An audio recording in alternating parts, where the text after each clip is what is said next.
Bienvenue à tous, je vous propose une courte vidéo pour en savoir un peu plus sur la sophrologie.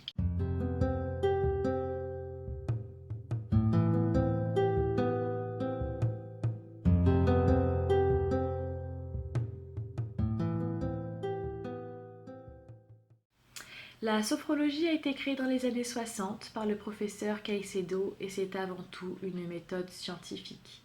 Il a en effet rassemblé plusieurs techniques, aussi variées que l'hypnose, le yoga, la méditation, la PNL, pour en faire une symbiose de techniques riches et pleines de force. Elle permet par des exercices respiratoires, des exercices de contraction et décontraction musculaire et aussi de la visualisation, d'atteindre un état de bien-être tant corporel que mental. En effet, elle vise l'harmonie du corps et de l'esprit et aide à dévoiler de façon positive nos qualités, nos pensées, nos ressources, afin d'aider à mieux utiliser notre potentiel.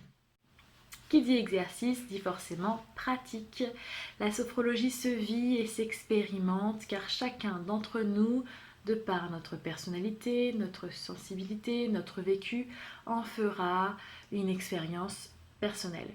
Bien sûr, une pratique régulière, la répétition des exercices est recommandée car le but est de devenir autonome et atteindre nos objectifs rapidement. Des exercices simples, applicables n'importe où, n'importe quand, pour pouvoir utiliser toutes les techniques à chaque fois que nous en ressentons le besoin.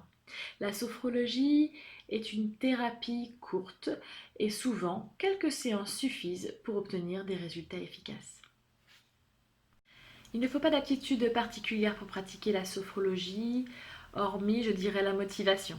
La sophrologie s'applique à toutes et à tous à partir de l'âge de 5-6 ans jusqu'à un accompagnement en fin de vie.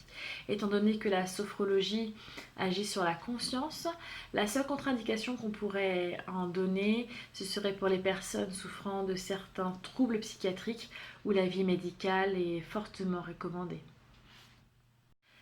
La sophrologie va tout d'abord s'appliquer à votre corps, à toutes les tensions qui peuvent s'accumuler et qui deviennent parfois douloureuses. Toutes ces tensions s'accumulent, nous n'arrivons pas forcément à les évacuer et parfois nous n'en avons même pas conscience.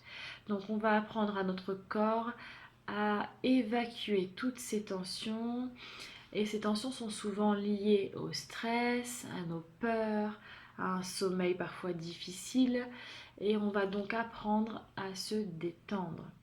La deuxième application, ce serait sur le mental. La sophrologie va agir sur tout ce qui nous prend la tête. Elle vise au lâcher-prise, à la pleine conscience. On apprend à évacuer les pensées parasites.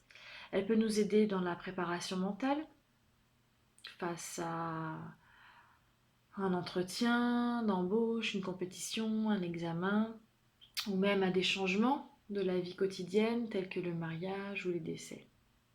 Un troisième domaine d'application, je dirais que ce serait sur les émotions. Elle nous accompagne véritablement dans un développement personnel. Elle aide à dynamiser nos capacités et nos ressources. C'est une véritable thérapie positive.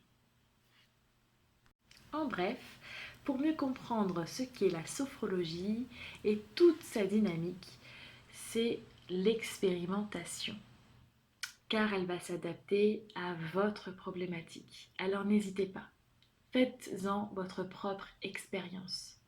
Si vous avez une question, n'hésitez pas, je suis à votre disposition.